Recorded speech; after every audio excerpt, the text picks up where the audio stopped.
Ya. Assalamualaikum warahmatullahi wabarakatuh. Teman-teman media, sedianya Bapak Menteri Dalam Negeri akan memimpin langsung rapat koordinasi pada siang hari ini.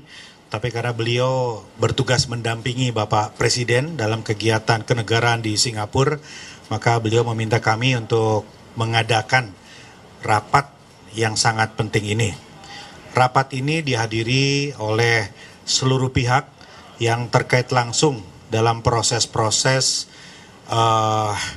penentuan batas wilayah, penamaan kode, dan kegiatan yang terkait dengan identifikasi rupa bumi secara nasional. Hadir Sekjen Kementerian Pertahanan, kemudian hadir juga Kepala Badan Informasi dan Geospasial, dan seluruh pihak ya, dari Angkatan Laut, Angkatan Darat, dan berbagai pihak, termasuk juga para pelaku sejarah, jajaran Kemendagri yang tadi langsung juga dihadirkan agar memberikan perspektif langsung terkait dengan proses yang ada sampai saat ini. Yang pertama, perlu kami luruskan mengenai opini yang selama ini beredar di pemberitaan dan di publik, bahwa ada hal-hal yang sifatnya terlalu spekulatif terkait dengan keputusan Menteri Dalam Negeri yang mengait kepada status 40 tadi. Jadi yang terjadi adalah sebetulnya pemutakhiran data terkait dengan kode wilayah atas seluruh wilayah di Indonesia. Jadi Bapak Menteri tidak spesifik hanya menandatangani wilayah Sumatera Utara dan Aceh saja atau 40 saja, tapi seluruh Indonesia. Jadi ada 4.000 lebih lampiran keputusan yang ditandatangani oleh Bapak Menteri Dalam Negeri. Jadi sekali lagi, keputusan Menteri ini bukan hanya terkait kepada 40 atau 2 provinsi saja, tapi ini adalah pemutakhiran data seluruh Indonesia yang lampirannya tadi ada 4.000 halaman lebih. Itu poin pertama. Poin kedua,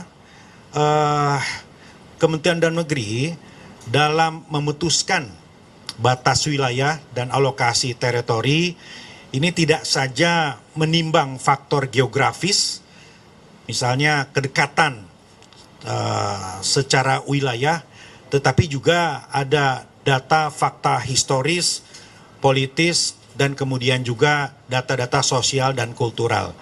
Nah, dalam konteks itulah Kementerian Dalam Negeri bersama-sama dengan seluruh instansi memperkaya data-data informasi yang didapat.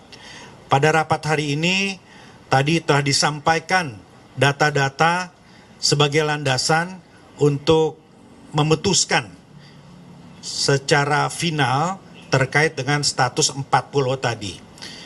Dan perlu kami sampaikan bahwa selain data-data yang memang sudah ada, yang kami pelajari lebih dalam lagi, ada novum atau data baru yang kami peroleh berdasarkan penelusuran Kemendagri.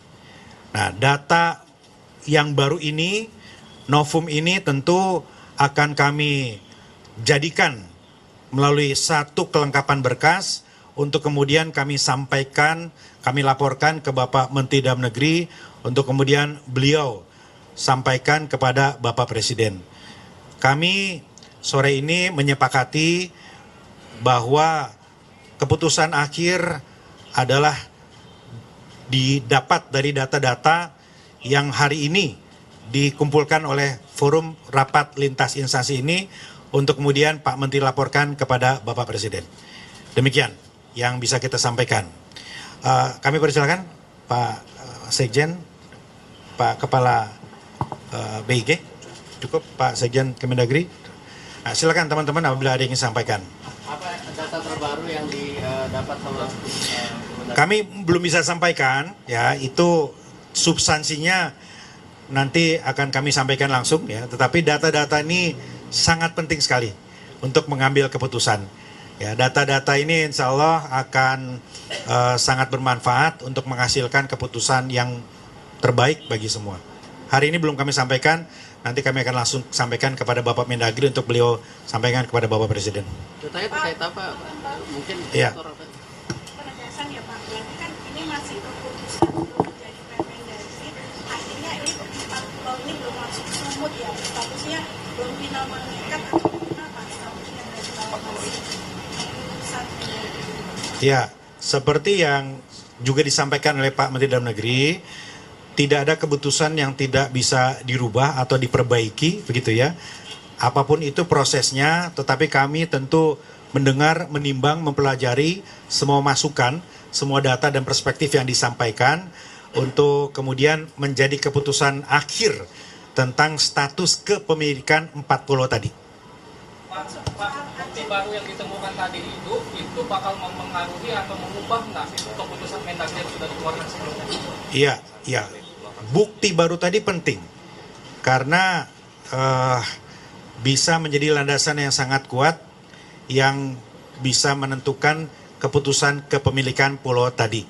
Ya, mari kita tunggu saja teman-teman sekalian ke arah mana tentu nanti akan melalui kajian pembicaraan dari Pak Menteri Dalam Negeri yang dilaporkan kepada Bapak Presiden. Apakah ada rapat lanjutan untuk Gubernur Aceh dan Sumut dipertemukan gitu? Ya, tentu Pak Menteri Dalam Negeri nanti akan selama ini Pak Menteri Dalam Negeri sangat intens berkomunikasi dengan Gubernur Sumatera Utara, Gubernur Aceh, dan juga menyampaikan langsung kepada Bapak Presiden, Pak Mensesnek, dan teman-teman di DPR.